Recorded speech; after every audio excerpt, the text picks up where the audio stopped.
Ethan Hale had been a single dad for 3 years, ever since his wife passed unexpectedly, leaving him with a 3-year-old daughter and a small-town mechanic shop he could barely keep afloat. Every morning, he packed Lily's tiny lunchbox, braided her hair, though it never stayed straight, and dropped her at school before opening his garage. People trusted him because he was honest, not because he was rich. In fact, most days, the bank balance was so low, he wondered how long he could keep the lights on. But even in exhaustion, Ethan carried a quiet dignity. Strong shoulders, grease-stained hands, and a smile he saved only for Lily.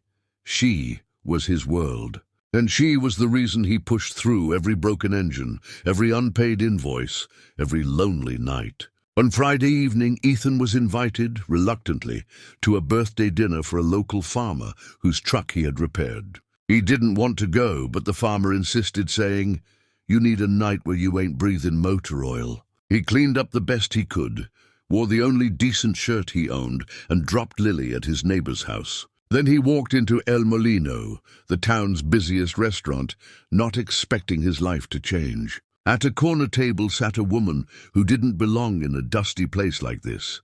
Her presence was sharp, elegant, impossible to ignore. She wore a navy dress that fit her like it had been stitched by a designer, and her posture was effortlessly poised. People stared, whispering, trying to guess who she was.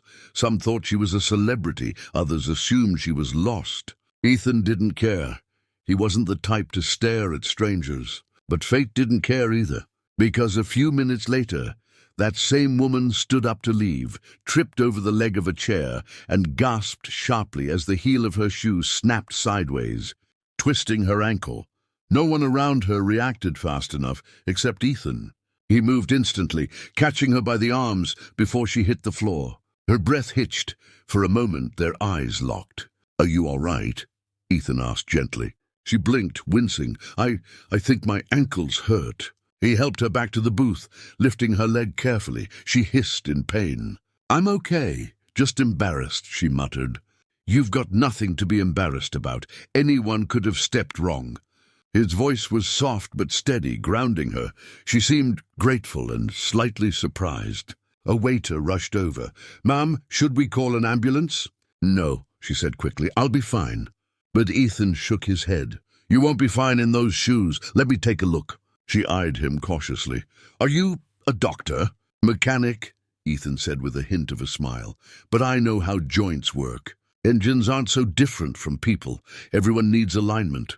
She laughed at that, the first real smile she'd shown since she walked in. He examined her ankle gently, checking her range of motion. "I don't think it's fractured, just a sprain, but you shouldn't. Drive." "I came alone," she admitted. "I can give you a ride home," Ethan offered. She hesitated. "You don't even know my name." "Then tell me." She took a breath. "I'm Aria Camden." The name meant nothing to him. He didn't know her, didn't recognize her, didn't understand why everyone else in the restaurant was silently gasping. Because Aria Camden wasn't just anybody.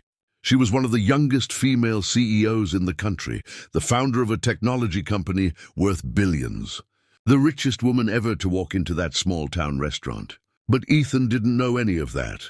He only saw a woman in pain who needed help. He helped her outside, helped her into his old pickup truck, so rusty it coughed every time the engine started, and drove her to the address she gave. Her ankle throbbed, but his calm voice made the ride easier. "You're unusually kind," she said quietly, as they pulled up to her hotel. "Most people wouldn't bother." "It's not a bother," Ethan replied. "If someone needs help, you help." Something in his tone struck her, something rare, something trustworthy. "Can I repay you somehow?" Aria asked as they reached the entrance. "Just take care of that ankle," Ethan said. "That's enough." He left before she could say more, unaware that she watched him drive away with a puzzled expression. No one treated her like that.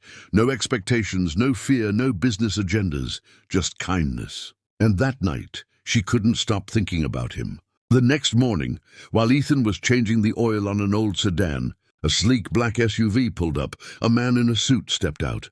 "Are you Ethan Hale?" "Yeah, what's the trouble? Car making noises?" "No, sir, Miss Camden would like to see you." Ethan frowned. "Who?" "Aria Camden." The name still didn't spark recognition. Oh, the lady from the restaurant.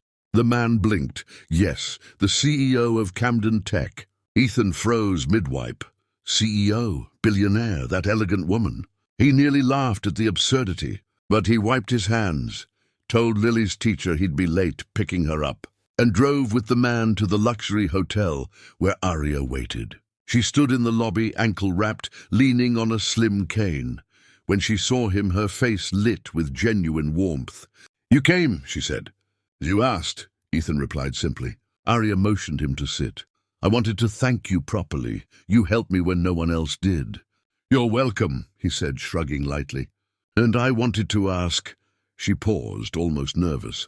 "Would you be willing to join me for lunch?" His eyebrows rose. "Lunch? With you?" "Yes," she said with a gentle smile. "With me." He glanced at his clothes.